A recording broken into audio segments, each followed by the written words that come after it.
The atmosphere was dark, almost theatrical, when Sarah Burton unveiled her Fall-Winter 2026 to 2027 collection for Givenchy in Paris. The runway traced a winding path through a circular set conceived like a giant zoetrope, revealing each model gradually as she approached the audience. The staging produced a sequence of unfolding portraits rather than a conventional procession, reinforcing Burton's idea of the collection as a series of characters each navigating a different emotional register. If Burton's earlier seasons at Givenchy established a renewed focus on women's wardrobes, this collection expanded that vocabulary with a wider spectrum of material and silhouette. Menswear fabrics mingled with velvet, animal prints, kimono silks, lace, and dense embroideries threaded with silver bullion. The contrasts were deliberate yet carefully balanced, moving between severity and opulence, restraint and tactile excess. Tailoring formed the structural backbone. A sharply cut tuxedo layered beneath a mannish topcoat opened the show with authority, worn with controlled ease by Eva Herzogov. Spencer jackets appeared throughout the lineup, their waists tightly pinched and finished with sculpted peplums that subtly exaggerated the torso. These precise silhouettes anchored the collection's more fluid gestures.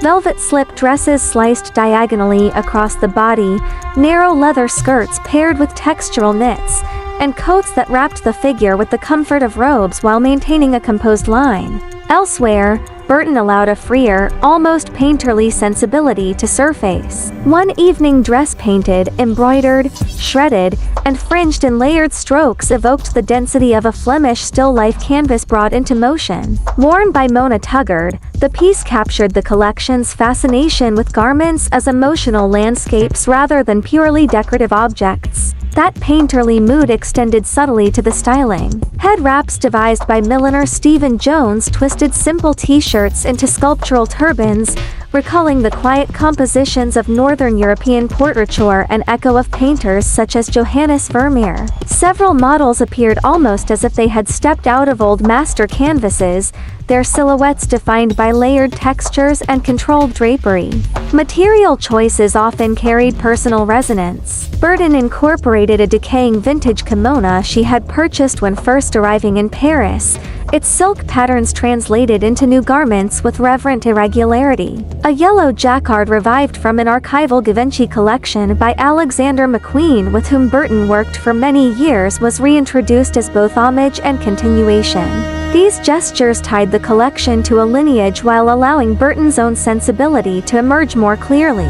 The show also revisited certain elements that have defined her Givenchy tenure so far. The jeweled top that gained wide attention when worn by Jenna Ortega at the 2025 Emmy Awards returned in a revised form, confirming Burton's interest in garments that move between runway spectacle and tangible desirability. What ultimately defined the collection was its emotional layering. Burton explored multiple archetypes of femininity within a single wardrobe: the disciplined sharpness of tailoring, the protective softness of shearling outerwear, the sensual fluidity of velvet, the expressive intensity of richly worked evening pieces. The garments did not attempt to resolve these tensions. Instead, they allowed them to coexist.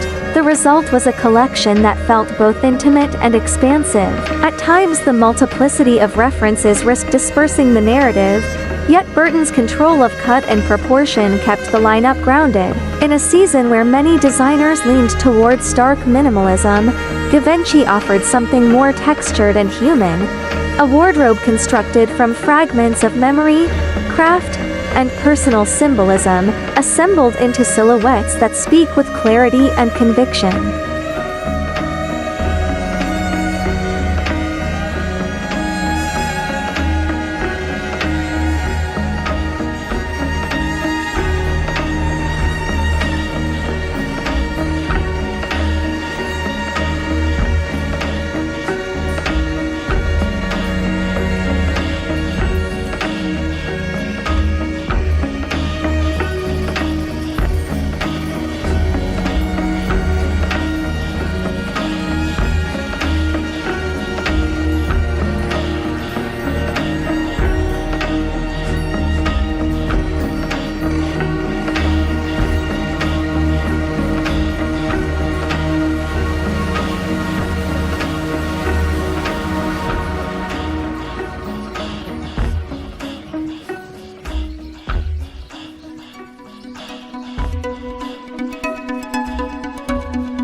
restraint.